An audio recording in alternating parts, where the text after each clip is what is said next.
is shining in my eyes. I am happy, healthy, wealthy, and wise. Yes, I am. I am happy, healthy, wealthy, and wise. Happy, healthy, wealthy, and wise. And I know the light of love is shining in my eyes. I am happy, healthy, wealthy, and wise. A little bird told me that life is so sweet. As I listen to her song, I know I am complete. I have all the keys to love, joy, and peace. The power is infinite. Love will increase. I am happy, healthy, wealthy, and wise. I'm happy, healthy, wealthy, and wise. And I know the light of love is shining in my eyes. I am happy, healthy, wealthy, and wise. A little birdie told me life is so sweet. As I listen to her song, I know I am complete. I have all the keys to love, joy, and peace. The power is infinite. Love will increase. I am happy, healthy, wealthy, and wise. I'm happy, so healthy, wealthy, and wise. And I know the light of love is shining in my eyes. I am happy, healthy, wealthy, and wise. Every day I'm happy, healthy, wealthy, and wise. Can't you see I'm happy now? So healthy, wealthy, and wise. I'm happy, healthy, wealthy. I am happy, I'm healthy, and wealthy. Oh, I'm wise. I am happy and healthy and wealthy and wise.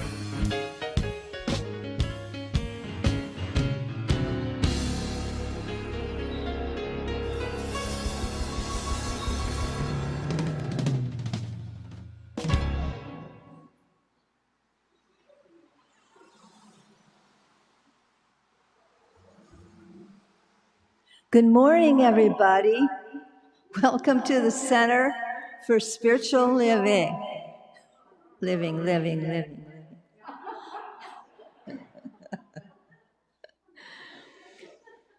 So please turn off your cell phones. Keep your masks on. Maintain your 6-foot distance. And please exit the way you came in and don't go under the gold ropes. Please do not chant or sing along. I could have less echo. This is so much fun. Okay. In a minute now, we are going to hear from the ministers' gathering, which took place in November. Oh no, it's been a while now. It was last year, the end of last year. And the music that came out of that 3 or 4 day gathering is just incredible. So we have some songs for you this morning. We're going to start with one called My Good.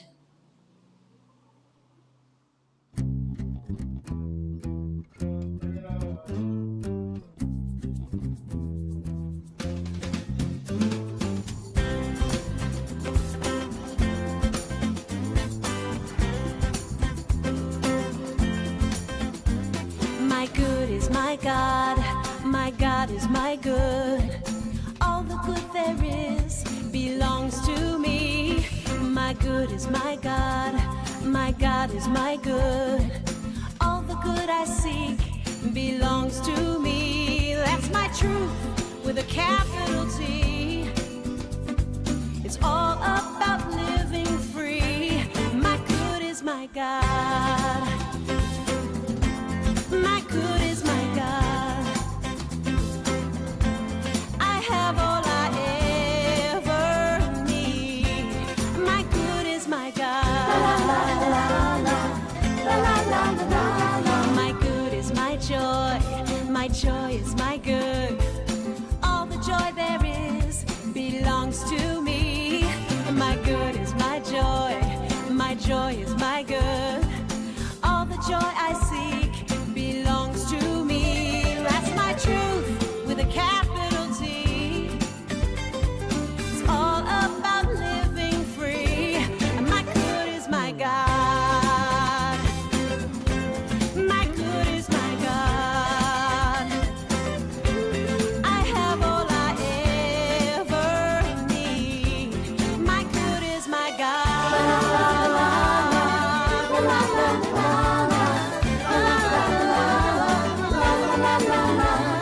My good is my love. My love is my good. All the love there is belongs to me. My good is my love. My love is my good. All the love I seek belongs to me. That's my truth with a capital T. It's all about living free. My good is my God. My good is my God. I have all I ever need. My good is my God. My good is my God. My good is my God. My good is my God.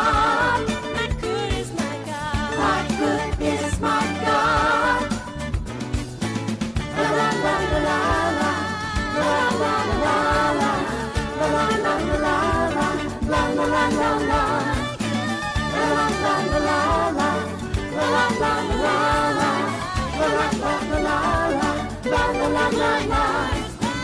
My good is my God.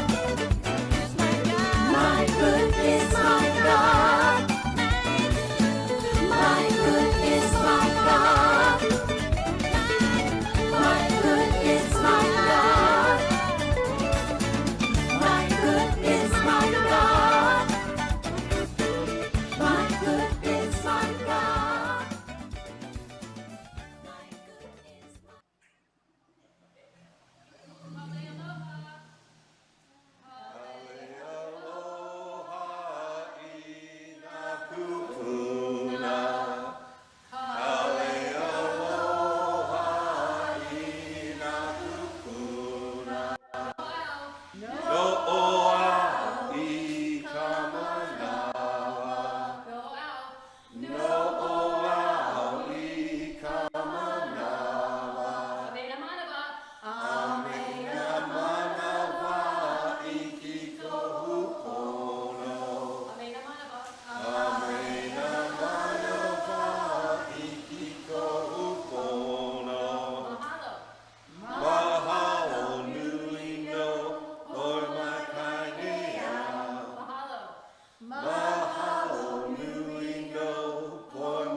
Welcome back, everybody.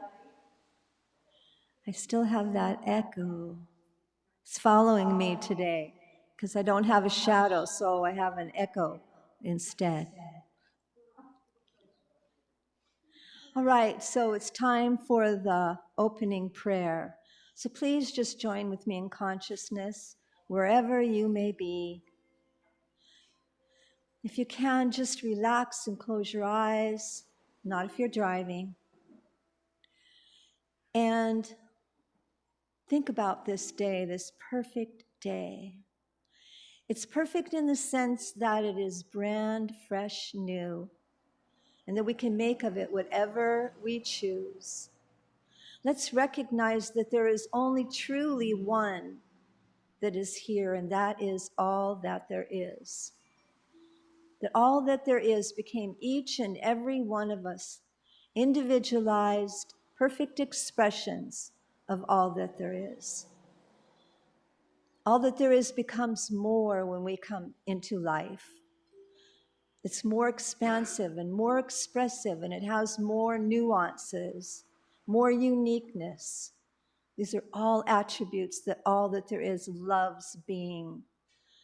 And all that there is loves being each and every one of us, and especially on this perfect day. So right here and right now, let's recognize that this all that there is full of kindness and love and compassion, empathy. That all that there is has all the attributes of anything that we might be needing at any given time, and that we can always tap into this, that we can always sit feeling the arms of all that there is surrounding us, as though all that there is had arms. All that there is does have arms, all kinds of arms, all different colors and lengths, just like each and every one of us. And it can wrap around us and support us and hold us up, no matter what we're feeling or thinking or what is happening in our lives or in the world. And so let's know right here and right now in this day that the only thing that we need to do in order to satisfy that which we truly are is to enjoy it. It is a blessing. It's been given us. Let's hear what we need to hear, and let's see what we need to see, and let's feel whatever it is that we need to feel. And let's hope that all of that is full of love and compassion and giving and kindness and all the things that God is.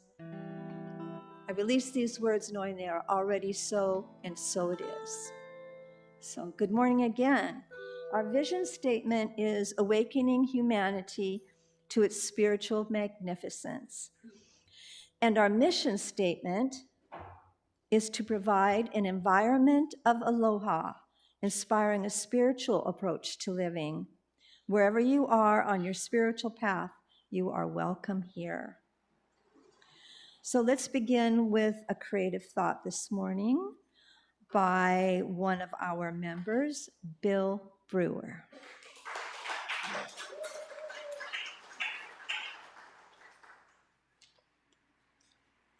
Hey, it is good to be here. Is that pretty good there? And for everybody that's out there, God, we miss you. I miss being able to hug everybody. I miss the crowd here. You're so loved. Hey, this is a story about my miracle. It happened on September 22nd this year, 2020, on equinox. I woke up that morning with my low back hurting and feeling very unsupportive, like I had mush between my lower half and my upper half. I'd been that way about 6 weeks and felt like any wrong twist or move, and I'd be, in one of those chairs with wheels. My main rule in life is to I know that I am right where God wants me to be. Whatever the circumstances are, it's always for my best. I trust that, I know it, and I feel God's love surround me when I think about that. So part of me was trying to surround my back with love, but of course another part of me was in complete panic because this hadn't felt that bad in a long time. That day, our Course in Miracles daily lesson was creation's gentleness is all I see. It went on to say that today I see a world of celestial gentleness with which creation shines. There is no fear in it. My mind is at one with God's, so I can receive creation's gentleness. During the meditation afterwards with Karen Worth, I found myself reaching out to my neighborhood with love and light and, just kind of a vibration because there was the music in the background. And then my back would kick in and I'd be back in my body. This went back and forth a few times and it was really irritating because it was a beautiful meditation. And the next thing I knew, I was diving, with scuba gear. I've never done that before, and my foot was trapped on the bottom. My air was getting low, and I was panicking and trying to do whatever I could to calm myself, but it wasn't working very well. But I knew my dive partner would be down to rescue me. As I saw my partner approaching, that was good. That felt a little bit better. But my perspective suddenly changed, and I was the partner coming down to save me. And I could see myself trapped there, and I went down. I gave unlimited air supply to my trapped self, along with the words, "It's okay. Just breathe. Just breathe." And I would, and I'd just be completely calm, and it was wonderful. And then my perspective changed again, and I watched my dive partner dive up to the surface. And I knew that my dive partner was, well, at first I thought my mind was saying, go get help. But at the same time, I knew that I was going up there to be in bliss, and I was not going to be back soon.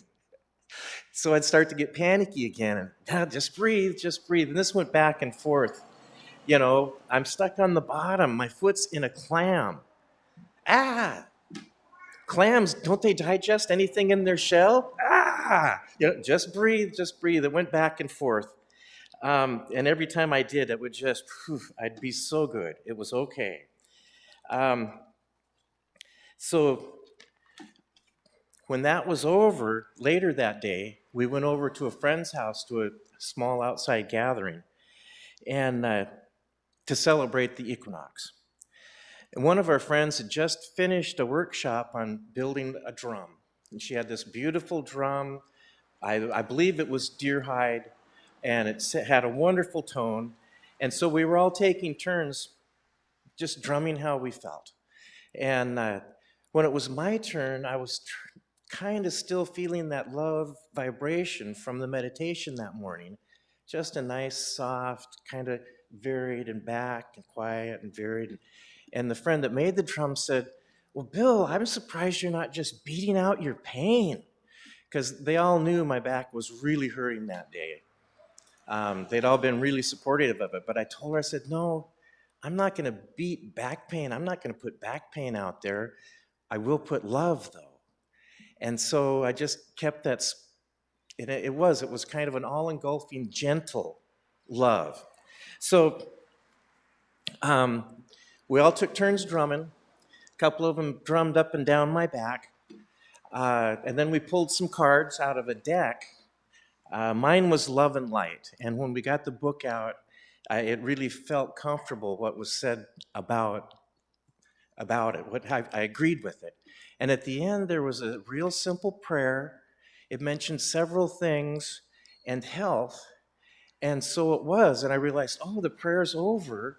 And I agreed. And when that happened, at that moment, I felt a spark and a vibration in the small of my back. I could feel it starting to grow. It was just really minor, but I told my friends, something's happened, a miracle's happened here. And I think by the time we left, I was starting to be able to walk much, much better than when I came in. But I remember the next day, I'd be laying there feeling it, or just there, I'd be with it, and my back felt confident and supportive. And it hadn't felt that way in a long, long time. In fact, my original injury was back in 1975.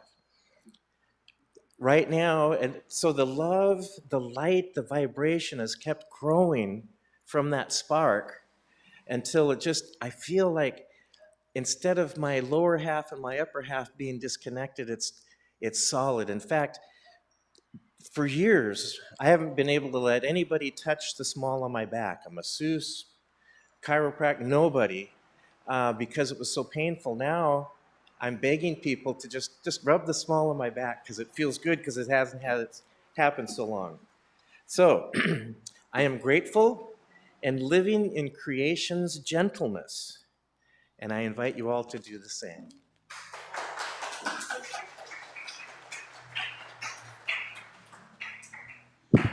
Wow, that was beautiful.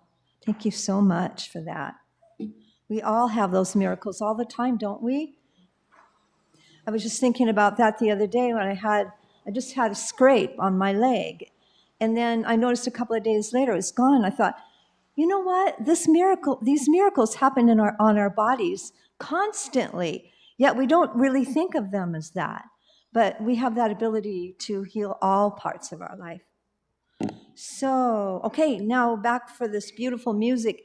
And I was thinking before, when we were watching it before, this is one blessing that's come out of this time is that we have these recordings of music and stuff that we wouldn't have ever heard, it would have been done live. So back with, if I believe, I can.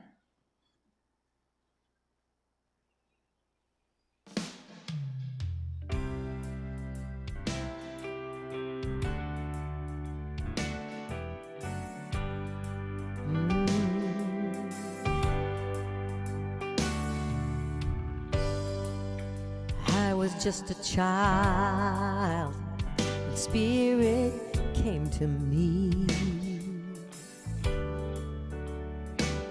Said, girl, you have things you are meant to do, so lean on me. There have been times when I thought I wouldn't make it through, but that's when Spirit would turn my head the other way and have me sing to you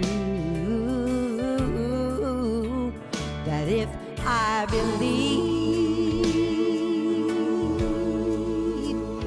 I can.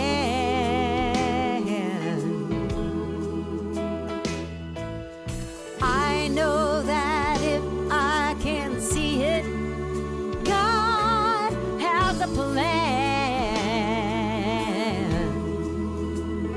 and I will get to the end of my life and be proud of the race I ran. 'Cause if I believe, I can.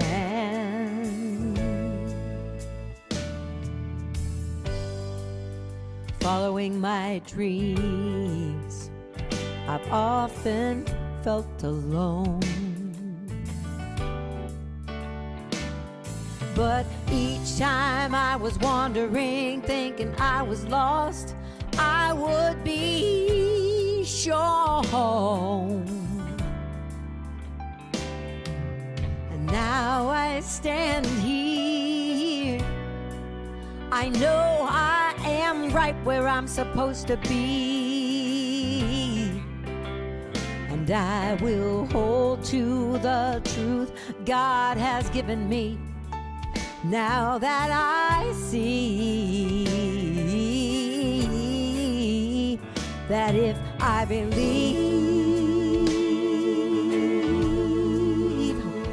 I can. Oh, I know that if I can see it, God has a plan. And I will get to the end of my life and be proud of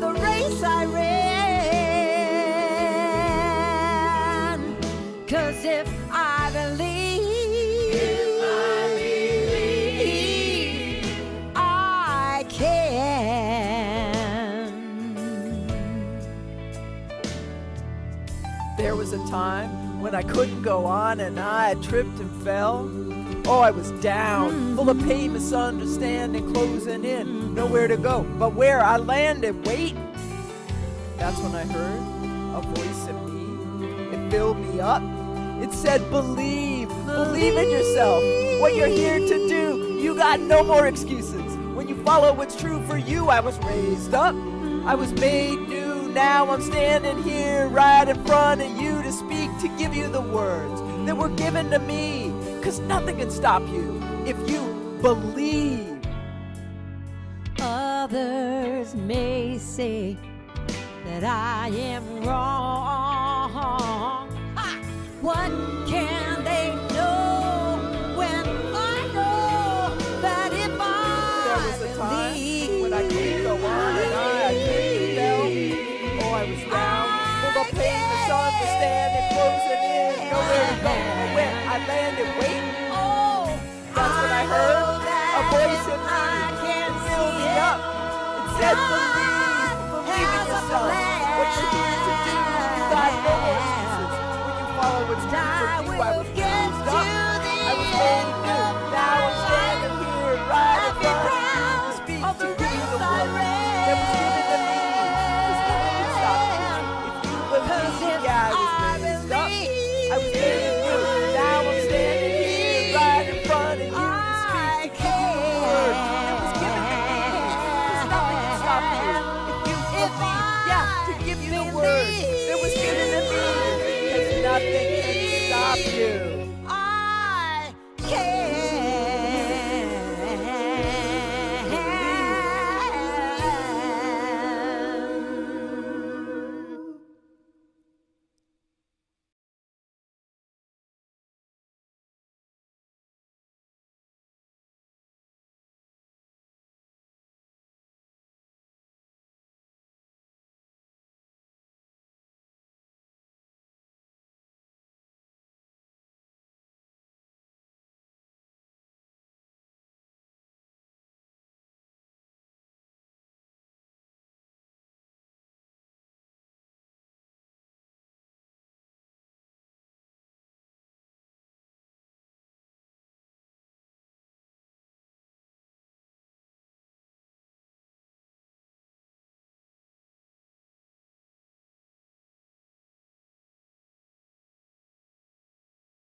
that makes our world a better place to live for everyone. Dr. King also said we must see that peace represents a sweeter music, a cosmic melody that is far superior to the discords of war. And speaking of war, did you know, I did not know this, that Hiroshima, Japan celebrates Martin Luther King Day I was fascinated when I found that out. In fact, Hiroshima is one of the few cities outside of the United States that does acknowledge Dr. Martin Luther King's birthday. Hiroshima is now known as the city of peace. And it's become the living embodiment of many of Dr. King's core beliefs, including nonviolence and peace and resilience and forgiveness and optimism.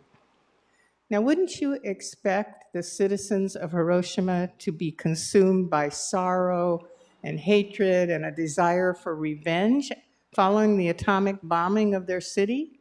I would. Instead, the survivors of this irradiated city consciously and deliberately set about to rebuild their city to ensure that every facet of their society, including governmental policies and the educational system and city landmarks and holidays, including Dr. Martin Luther King Day, ensuring that they will all contribute to the promotion of world peace. And as a result, the city that was once described as a burned scar in 1945 is now known as the City of Peace, a city that aggressively exports reconciliation, harmony, and inspires millions around the world every year. Well, shoot, if they can do it, we can do it. We can do it too. And as I have acknowledged more than once in these past months, during the chaos our country is going through, I have become overwhelmed, and my faith has been tested on more than one occasion. So I look to stories like this to inspire me and to renew my optimism. Beatrice Ruteau is a contemporary Christian author, and she wrote a book entitled Radical Optimism. In her book, she wrote, "The deepest truth is our union with the absolute infinite being, with God. That's the root of our reality. And it is from that root that my optimism is derived. I believe this radical optimism is the good news of the gospel, and I propose that we take it seriously." She says, "Optimism, like pessimism, tends to be a self-justifying outlook. The more pessimistic you are, the more likely you are to fail, and thus justifies your pessimism. And like similarly, the more optimistic you are, the more likely you are to succeed, and that justifies your optimism." But she says, "I also believe that it is radical hope. I also believe that it is ultimately metaphysically true because of its being radical optimism coming from the root of our being and securely held in the absolute being." She sounds like one of us, doesn't she? I love the contemporary Christians. I read those words in the daily message I received from Friar Richard Rohr. He's a Franciscan friar, and he runs the Center for Compassion and Action. And he added his words to her message. He said, "I believe that radical optimism and active hope are the keys to flourishing of a new story. This new story honors the good story of our good God and the goodness of all creation. But it also gives us the faith and courage to face the difficult realities that are being unveiled in our time." Now, the word radical, you may have noticed, it has become a buzzword in the past decade. You hear about radical body work, a radical food program that will change your life, or my, of course, all-time standing favorite, radical yet left, the radical left. So it is a buzzword, but I don't care. I really like that term, radical optimism, and I've been kind of saying it to myself like a mantra lately. I'm striving to adopt it and to incorporate it into my daily outlook, to spiritually counteract the fear engendering news that hurts my heart and tests my faith. So we're continuing on with our monthly theme of timeless wisdom and evolutionary vision, both of which are essential components of radical optimism as we continue on our bumpy journey into 2021. In the Science of Mind text, Dr. Holmes writes, "The divine mind is infinite. It contains all knowledge and all wisdom. But before it can reveal its secrets, it must have an outlet." Well, guess who that outlet is? It's each of us. We are all the outlets, and we are privy to all the wisdom in the world. Now, as we look around in present times, we might see that we haven't been the best caretakers of this amazing thing called life. Now more than ever, it's time to put our ancient wisdom and knowledge to use. I call upon one of my favorite quotes from Dr. Holmes, which is, "Principle is not bound by precedent." Principle, our teaching, what we choose to live by, is not bound by precedent. What that means is, regardless of what has occurred in our personal lives or the life of our country or our planet, nothing, no matter how dire, can prevent us from moving forward unless we let it. And what better example than the city of Hiroshima? Despite the total devastation of the atomic bomb, the citizens of Hiroshima undertook the renewal and transformation of their desecrated city from a burn scar into the city of peace. How beautiful is that? Learning about Hiroshima has lit the spark of hope within me, hope for our country and hope for our world. And this, of course, is not the only inspiring story of renewal and transformation. We can think about the rebuilding of Europe after the Holocaust and World War II, or the reunification that occurred after the Berlin Wall was torn down. We could find countless stories of destruction and rebirth woven into our history. And I think we can choose to be participants in the rebirth of our nation through each thought we think, each prayer we utter, and each conscious action that we choose to take. We know from this teaching that trained thought is much more powerful than untrained thought. So one of the biggest things that is ours to do right now is to really monitor, really pay attention to the thoughts that are coming and change them if need be. And also to look to the inspiring stories that are out there to guide our belief in possibility. Dr. Holmes tells us there's an infinite spirit operating through an infinite and immutable law. And that he also tells us the laws of the universe are to be trusted. These laws work for us and through us and as us according to our predominant beliefs. Therefore, the conscious and persistent examination of our predominant beliefs is kind of an essential thing right now more than ever, as we strive to build our radical optimism and we contribute to the creation of a new and improved normal. Remember when those 50s commercials always used to say, new and improved? Okay, we're out there and we're about creating a new and an improved normal. We all know that fire can be used in many ways. It can be used to destroy and devastate property and land, or it can be used to cook our food and warm our homes. It's our choice as to how we use this natural element, just like it's our choice as to how we view our place in humanity. In Living the Science of Mind, Dr. Holmes says it this way: give, and it shall be given. This is a statement of the law of cause and effect, which is invariable and immutable, but which is also the plaything of both God and man. The same law, when wrongly used, brought poverty, sickness, and death. Rightly used, will bring peace, wholeness, prosperity, and life. As we expand our consciousness and the realization of our powers of co-creation, and when we're creating, we're giving form to the substance of mind with a capital M.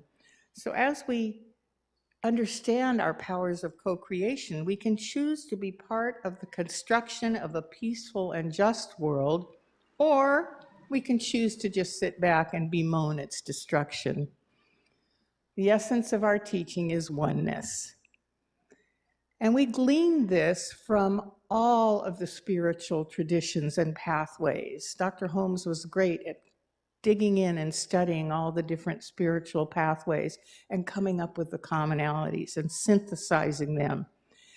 The oneness is a foundational principle upon which we build our faith. As a part of our evolutionary vision, Centers for Spiritual Living states, we envision all people, all beings, and all life as expressions of God. We see a world in which every person lives in alignment with his or her highest spiritual principle, emphasizing unity with God and connection with each other. A world in which individually and collectively we are called to a higher state of consciousness and action. Yeah, it becomes really easy to forget our oneness when we're confronted with people and belief systems that appear to be so radically, and there comes that word again, but so radically different than ours. Belief systems that encourage separation rather than unification, that promote violence rather than peaceful solutions, and espouse hatred rather than love. Then we remember to look at the core of all humanity. This morning I read something that said there are no monsters out there. There are only wounded people acting like monsters. That's a good one for me to remember as I look at the core of humanity and remember that we all want the same things. We all want freedom. We all want food. We all want shelter. We all want love. We all want purposeful work. We all want joy. It's our way of securing these things and obtaining these things that are vastly different. Again, based on our personal belief systems and our backgrounds. The sacred books of all faith traditions declare that God is one, a unity from which nothing can be excluded and nothing can be added. In our global vision, we see a world where all life and all people are seen as expressions of the divine, all life and all people. Yet we observe social inequities, racial injustice, disenfranchisement of people throughout the world. Deeply held beliefs of race superiority, preference, and privilege are not consistent with our spiritual and universal principles. Our evolutionary vision for humanity is a world where people live in alignment with spiritual truth. And radical optimism tells us that we will get there, one step at a time, one breath at a time, one thought at a time, one prayer at a time, and one loving action at a time. We deepen our ability to keep this vision at the forefront of our minds by committing to being spiritually grounded in the consciousness of oneness. What is spiritual grounding? What does that mean? It's just the process of stopping our spinning minds or stopping what we're doing when we're stressed out and bringing our attention out of our minds and into our bodies and the present moment as we remember our connection with spirit, a deep and powerful and unbreakable connection. So grounding helps us to balance and navigate these aspects of being human so that we feel centered and at peace and in control of how we process energy in our day-to-day life. Grounding also connects us to our hearts, which is the seat of our intuition, and helps to bring us into alignment with that spiritual truth that we're all seeking. We become spiritually grounded by courting and constantly communing with the divine through the processes of prayer and contemplation and meditation, and also present moment awareness or mindfulness, looking to and noticing and seeing and praising the good that is all around us, whether it's the beauty of nature, the beauty of our stained glass, seeing a child at play, whatever it is, we can see it, we can find it if we choose to look for it. We need these practices to remember the truth that spirit is the only power and presence, the divine consciousness, the indivisible cause and invisible cause, and the pathway to the greater unity of all life. We may forget this from minute to minute. God knows how easily I get caught up in what I'm being shown on the news. But I'm the first to admit that it's easy to stray from the truth when we get caught up in appearance. But we can always return to center instantaneously by spiritually grounding ourselves. And when we're spiritually grounded, we return to that conviction of oneness, ensuring that despite our moments of faltering faith, the truth remains well established within us and manifests in action and in form. Joel Goldsmith wrote in his book, The Realization of Oneness, that contemplative meditation should consist of every statement we can bring to conscious remembrance that has to do with the truth that spirit is the only power. This is wise advice during these times, advice that can't help but push us forward toward radical optimism. God is all there is. That's a simple statement. It is not me, as Jesus said, but the Father within that does the work. Remembering those phrases that connect us. So there is a Swami. I want to say he's Swami Beyondananda, but he's not. He's a serious Swami, and I'm going to try to pronounce his name, Chidvilasananda. And he wrote a book called The Pure Heart. And he asks in this book, how do we draw near the goal of our seeking? As an answer to that, he says, we have turned to a line from a poem by one of the saints. And the line is, my Lord loves a pure heart. My Lord loves a pure heart. He says, this sublime phrase, the song of the soul, is a message to all human beings. It's an invitation to those who are just starting out on the spiritual path, and it's also an inspired piece of advice for anyone walking the path of God already. These words came, my Lord loves a pure heart. These words came from an enlightened master and mystic and a poet who lived in the 15th century. His name was Kabir. He lived in Benares, one of the most holy cities in India. But very little is known about his life. His birth wasn't recorded, and his whole existence is kind of couched and surrounded in legend. So what we've learned about him, mostly it comes from his poems, but he doesn't describe in his poems the circumstances or the events of his day-to-day life. In his poetry, he writes about and sings about the inner world. He was tireless in his efforts to help Hindus and Muslims live together in harmony. In fact, to this day, I love this. The Hindus believe that Kabir is Hindu, and the Muslims claim him as a Muslim. I love it. But the truth is, nobody really knows what his religious preferences were. He embraced his God and gave his love to everyone with absolute purity. So, of course, the century that he was living in was also turbulent. People of different religions despised one another and destroyed one another, all in the name of God. Sound familiar? So it was extremely significant when somebody like Kabir disengaged himself from these unending conflicts and just set about experiencing the true purpose of life. In the first lines of his poem, Kabir says, Rama, the Lord, has possessed me. Hari, the beloved Lord, has enchanted me. This is not something that happens by accident. This happens when we continually and persistently spiritually ground ourselves. He gave himself to the highest authority and to the highest power. He allowed himself to be enchanted by his God. In the 15th century, just as it is today, it took a lot of courage to turn his back on the conventions of race and caste.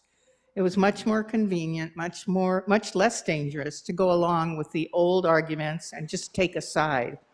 But it was not God's way, and God was what Kabir wanted. So when he says, my Lord loves a pure heart, he's speaking from experience.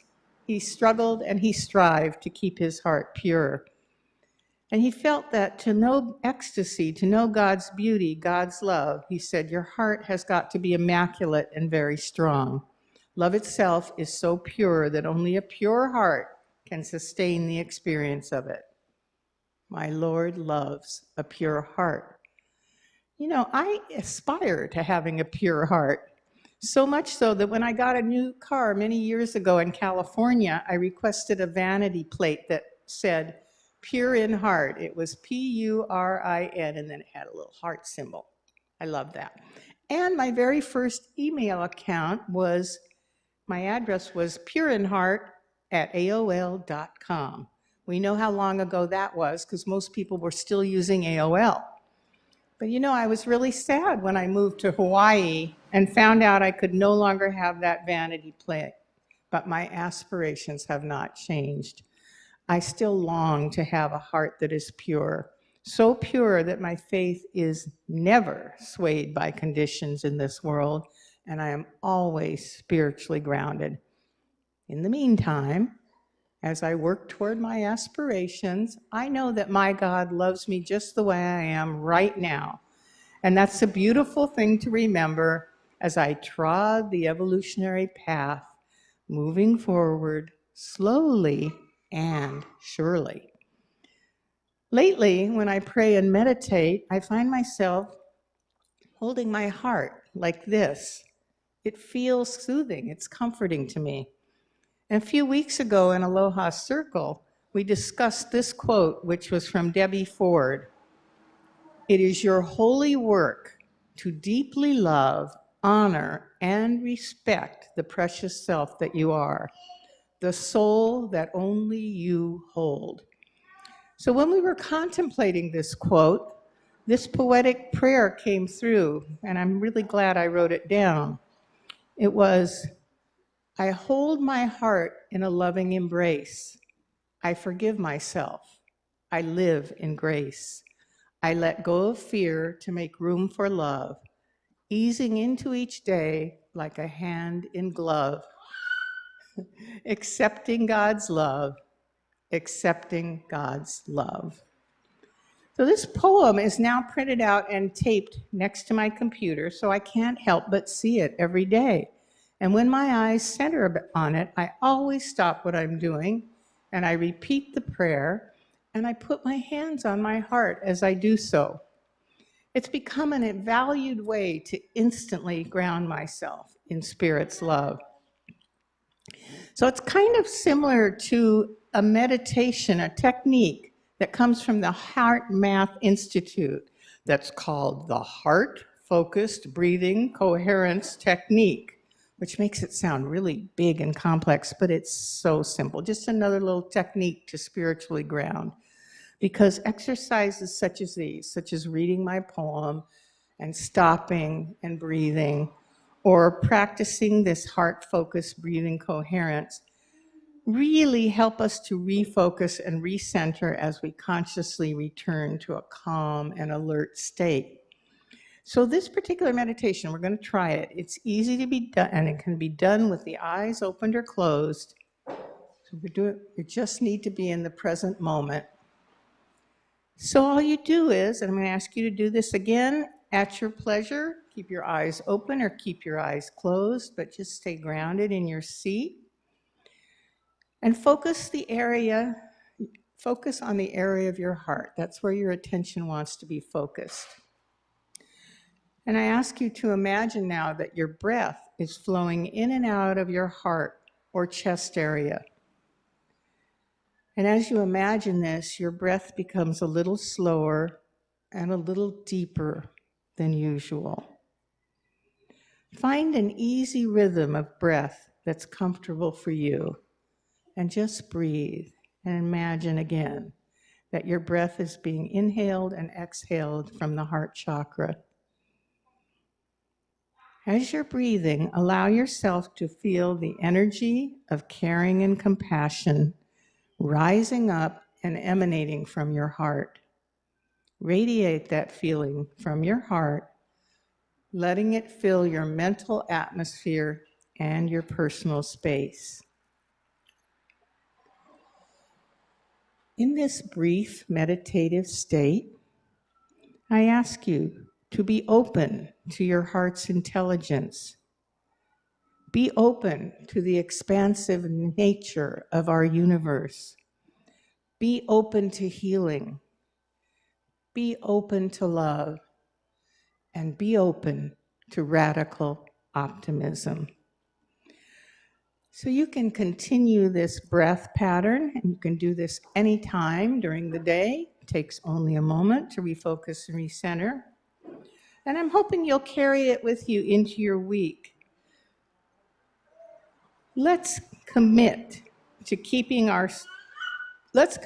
more spiritual interludes that keep our hearts open and our love flowing. Let's embrace radical optimism and stay spiritually grounded now and in the days to come. Let us hold and nurture the vision of peace that Dr. Martin Luther King held so dear. And let's know that despite appearances, it is possible. Thank you, and so it is.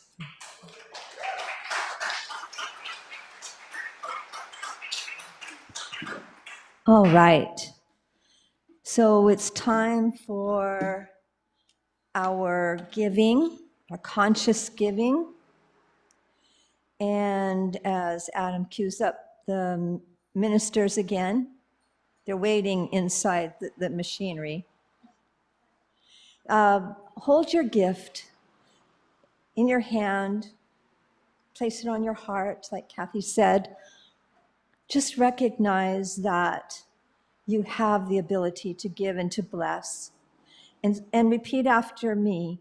Divine love in and through me blesses and multiplies all that I have, all that I give, all that I receive, and all that I am. And so it is. So take it away, ministers. It has been a real blessing for me to join you from Nashville for this wonderful virtual conference. I think you all know this next song very well. I am, you are, we are a light in this world.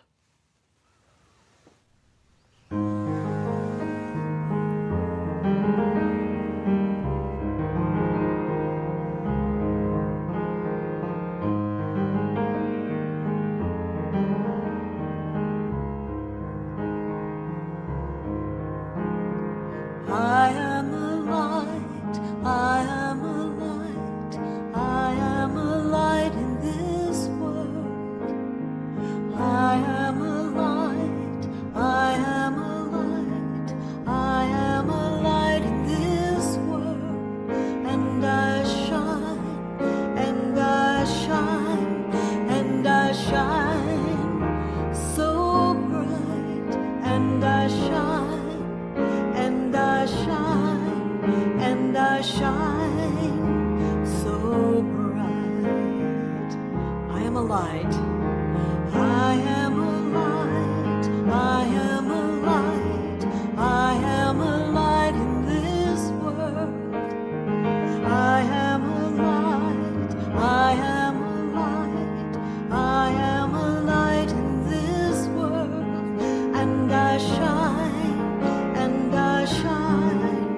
And I shine so bright, and I shine, and I shine, and I shine so bright.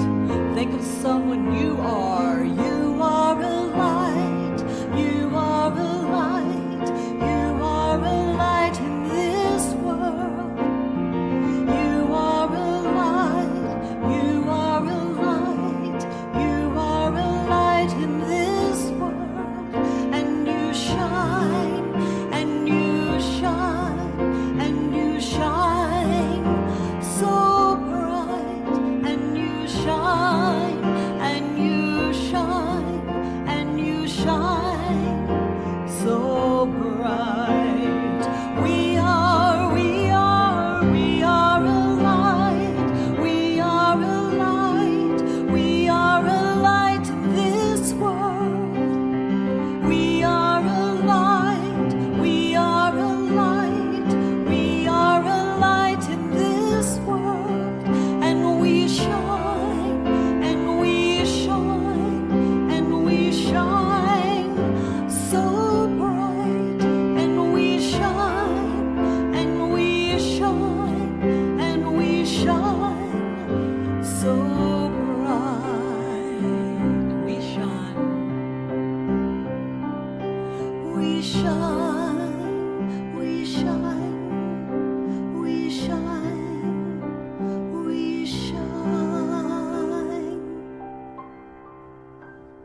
weekend. It's just so perfect. So I want to talk to you about all the different ways that you can donate.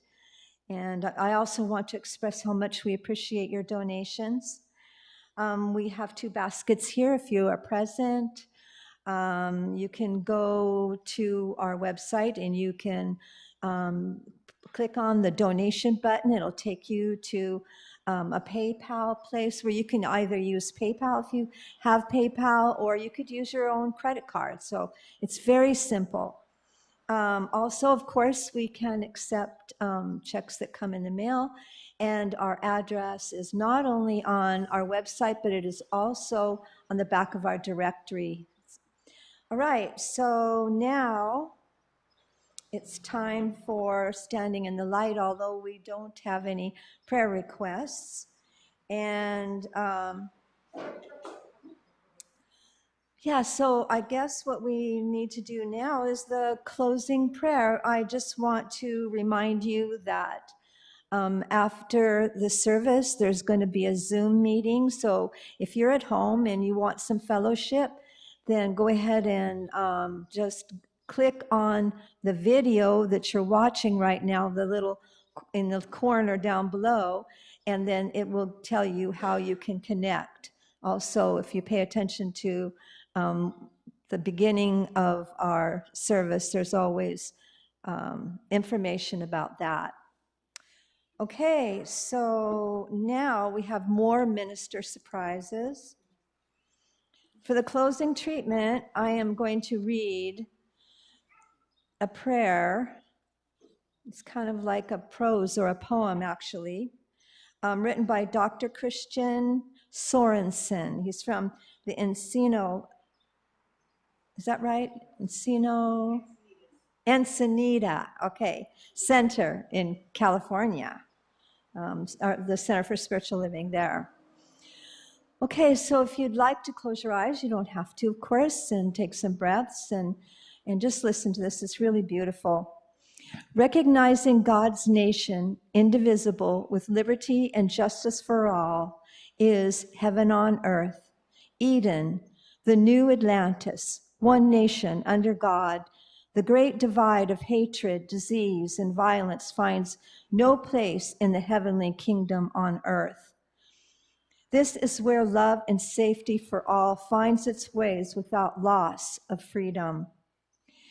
Angry mobs, breaching security, chaotic scenes of violence and unrest no longer win the screen time.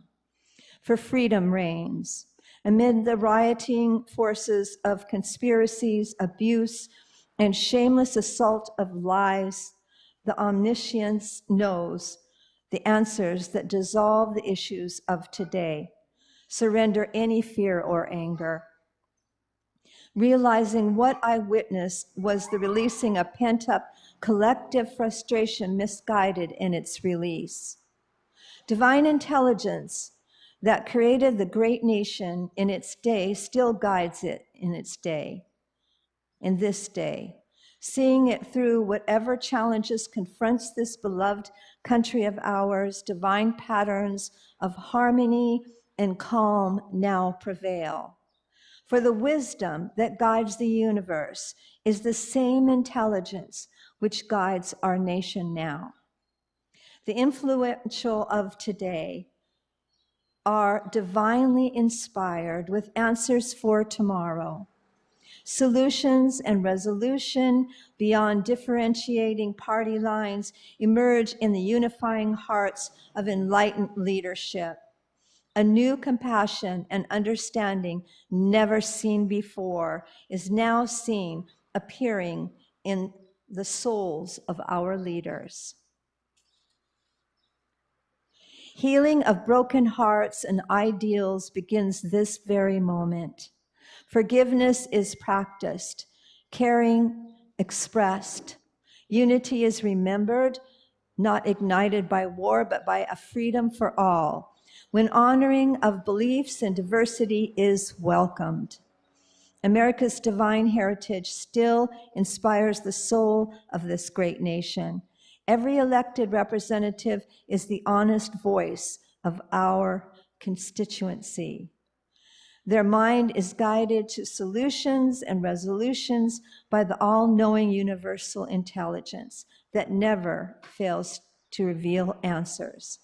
God is the omnipresent guiding light in the affairs of our nation. Divine intelligence enlightens not only those in positions of power of the country, but all people through this transitional time. Anything detrimental to God's successful evolution dissolves. No act ever diminishes God.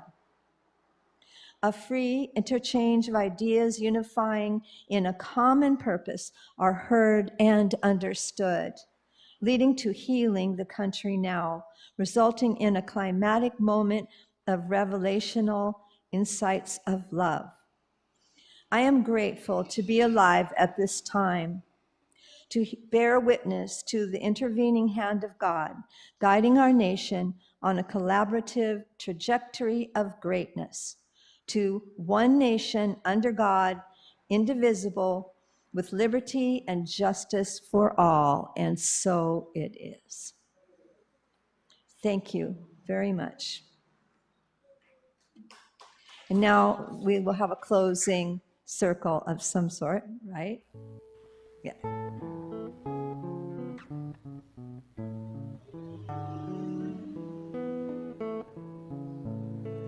Let there be peace on earth, and let it begin with me. Let there be peace on earth, the peace that was meant to be. With God as our source, united all are we. Let us walk with each other in perfect harmony. Let peace begin with me. Let this be the moment now. With every breath I take, let this be my joyous vow. To take each moment and live each moment in peace eternally. Let there be peace on earth, and let it begin with me.